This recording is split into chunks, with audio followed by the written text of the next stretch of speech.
bienvenue sur notre chaîne. Nous publions des extraits vidéo pour vous aider à choisir celui qui vous plaît.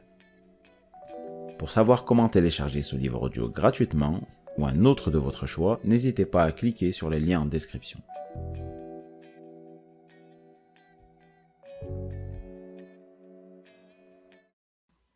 Hurlai-je contre mon matelas. Il me faut une clope. Rectification. 2 clopes. Un ricanement sortit de la bouche de mon cousin, visiblement fier de son coup. Je dégageai l'oreiller qui m'étouffait en ouvrant les yeux.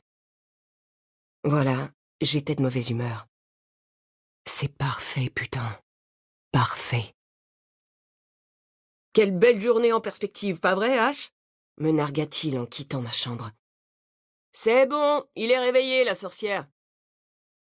Les sourcils froncés, je soufflai d'agacement. Chiara était là aussi. Bordel, il me faut une clope en urgence. Au moment où le rire de mon ami d'enfance résonna en bas, je m'enfonçai encore plus dans mon lit. Je n'étais pas d'humeur à la voir, encore moins à l'écouter, dès le matin, me rebattre les oreilles avec ce sujet. Ce même sujet depuis 1 an. Ça faisait quelques mois que tout était presque rentré dans l'ordre. Ben était pratiquement rétabli de ses blessures. Les affaires marchaient très bien.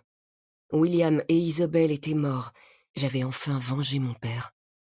Tout redevenait comme avant, petit à petit. Ou du moins, presque. Asher! Asher. Ma mâchoire se contracta violemment. Habituellement, Chiara ne m'appelait jamais par mon prénom complet, et je détestais l'entendre le faire. Parce qu'avec mon père, elle était la seule à le faire. Et ça ne m'avait jamais dérangé quand c'était elle. Je m'extirpai de mon lit sans manquer de pousser un nouveau grognement, les yeux plissés à cause de la lumière qui pénétrait dans la pièce. D'un pas nonchalant, je me dirigeai vers la salle de bain. Cette maison était mon enfer personnel depuis 1 an.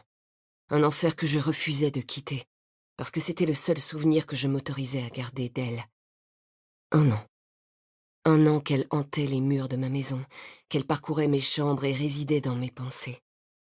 1 an que je l'avais chassée de ma vie, de mon monde. Je ne regrettais pas mon choix. Elle était bien mieux loin de moi. Loin du monde qui l'avait détruite. Et je gardais en tête qu'elle irait mieux grâce à moi. Tandis que l'eau de la douche coulait sur ma peau, je fermai les yeux. Encore une fois, son visage apparut, comme tous les jours, depuis 1 an. 1 an qu'elle manquait à Chiara et à ce con de chien que j'avais gardé à cause d'elle. À cause de ce pouvoir qu'elle avait sur moi. Ce putain de pouvoir. Je suis tombée amoureuse de toi. Cette phrase se répétait tout le temps dans mon esprit, comme un écho lointain. Elle me gardait éveillée toutes les nuits. Comment avait-elle pu ressentir ça pour moi? Elle est putain de suicidaire. Sa connerie lui avait fait dire des choses qu'elle ne pensait pas, et qu'honnêtement j'aurais préféré qu'elle ne me dise jamais. Après tout ce temps passé à la repousser, j'avais réussi à obtenir l'effet inverse. Au moins, en la virant, j'étais certain qu'elle me haïrait, et c'était mieux ainsi. Elle ne pouvait pas m'aimer. Elle ne devait pas m'aimer. Avec une longue expiration, j'éteignis le jet. Ok, tu vas garder ton calme et les ignorer. Voilà, c'est ça, les ignorer. Je m'habillai puis, à pas feutrés, descendis les escaliers, en quête de calme. Je voulais prendre un café sans qu'aucun d'eux ne l'ouvre.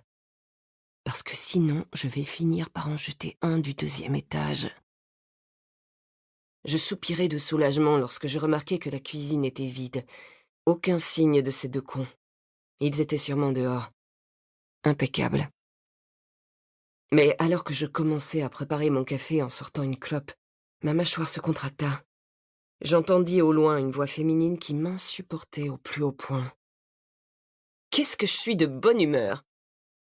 Je restai silencieux face aux provocations de mon cousin et regardai mon café s'écouler pour calmer mes nerfs. J'ai besoin de fumer. Je pris la clope entre mes lèvres, les yeux fermés. Enfin. H! T'es réveillée? Chiara, putain de Chiara. Non, marmonnai-je sèchement. Muni de ma tasse, je me tournai vers eux. Assis sur les tabourets, les yeux pétillants d'excitation, ils arboraient des sourires malicieux qui me donnaient la nausée. C'était de loin le pire réveil du mois, de l'année même. Casse les couilles. Si ce livre vous a plu, vous pouvez alors le télécharger gratuitement. Pour savoir comment faire, cliquez sur le lien en description de la vidéo. N'hésitez pas à commenter pour nous informer des extraits de livres audio que vous aimeriez écouter. Pensez à liker et à vous abonner pour ne rater aucune vidéo.